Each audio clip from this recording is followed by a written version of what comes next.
Hello, today is Monday, September 18th, and welcome to episode 250 of Fault Lines, the National Security Institute's podcast that gets you quickly up to speed 3 times a week on the national security and foreign policy debates shaking up America. We just wrapped up our summer series on AI, breaking barriers, understanding the AI revolution, and we're excited to return to our regular programming. If you haven't listened yet, be sure to check out our summer series and hear from our amazing AI experts. I'm Jamil Jaffer, NSI's Executive Director, and I'm excited to be joined in person today by Jessica Jones, NSI's Deputy Executive Director, and two of NSI's Senior Fellows, Lester Munson and Morgan Vigna. So let's jump right into it. We're talking today about the UN General Assembly, or UNGA as it's known. The world leaders are coming to New York to argue, debate, talk about all the world issues, and there are some big items on the agenda. In particular, we'll be hearing a lot about the Ukraine war, with Russia having invaded Ukraine now over a year and a half ago. The tensions continue high in that region, and we'll be talking about development, the other big issue on the agenda, international development, the Sustainable Development Goals, and the like. Alongside all of this, though, will be a lot of other hot-button issues.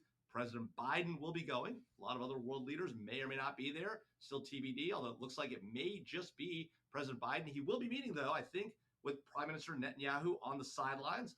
And so we'll be seeing what's happening. So let's throw over to our UN expert, Morgan Vigna, having served as Chief of Staff to the U.S. delegation to the United Nations during the prior administration. Morgan, what do you think?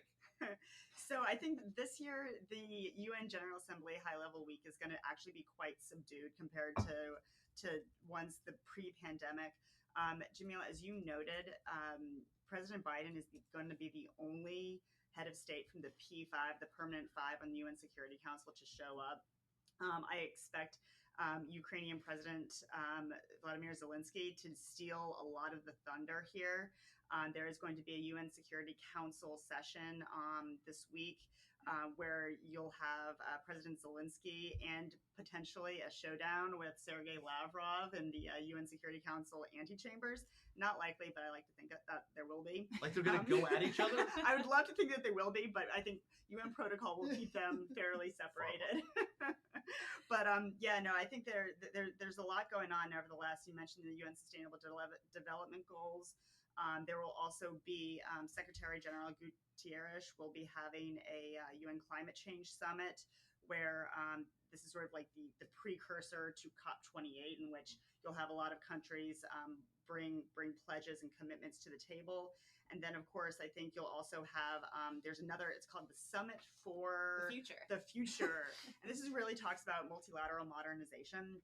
And it's really a pre-planning meeting for next year's UN General Assembly, where they're going to be talking about reforms for the World Bank, IMF, as well as the UN. Well, I mean, other than like a showdown between Lavrov and Zelensky, this sounds like a nothing burger. I mean, Les, what do you think? Jamil, I think there's an issue afoot in the American populace about how we conduct our foreign policy, and I think there's some skepticism of multilateral institutions and this idea that we should be bringing everyone together to talk about things and talk about problems. Now, I personally think there's a role for that in our diplomacy. It's important to do that kind of thing. The UN, if we didn't have the UN, we'd have to invent a new one.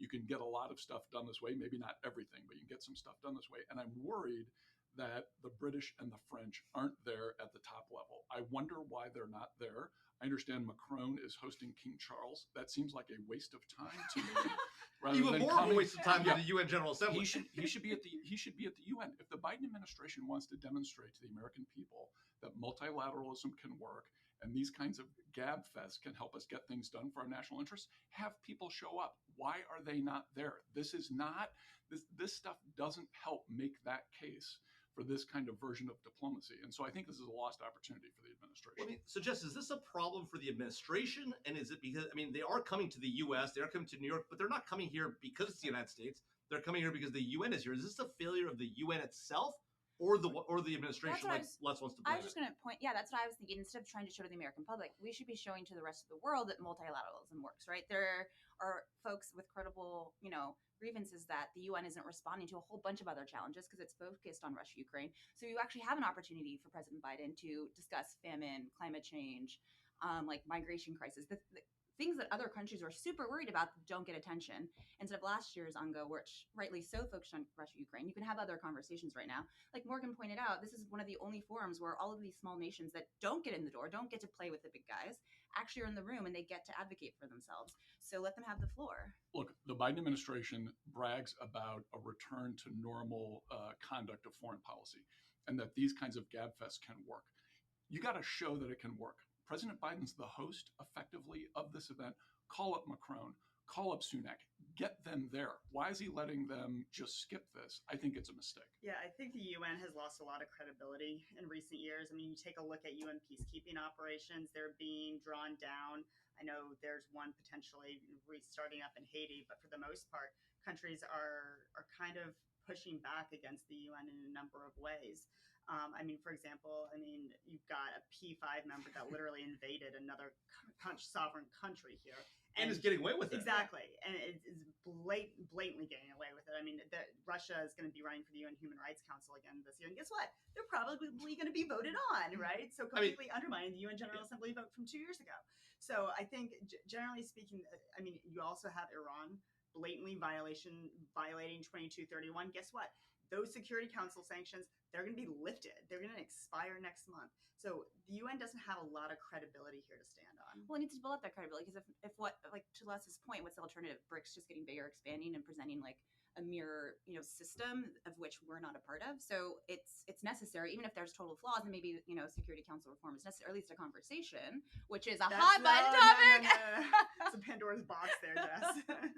Well, I tell you, look, I mean, these are big issues that we're going to be seeing this week at the UN General Assembly coming up. So look, y'all keep an eye out for us. Listen to us the rest of this week. So that's a wrap. Thanks so much to Tatum Clifton, Claude Jennings, and the NSI staff for the help in producing today's episode. Join us again on Wednesday. We're back to our 3 times a week episodes. Join us again on Wednesday, September 20th, for another episode of Fault Lines, the National Security Institute's podcast that gets you smart, fast on the national security and foreign policy base shaking up America. Fault Lines is now on YouTube, and you can see us live. We're all here in person together. So check out our channel for a video of today's episode and to catch up on our Summer of AI series. If you like what you heard, be sure to rate, review, and subscribe. Thanks all.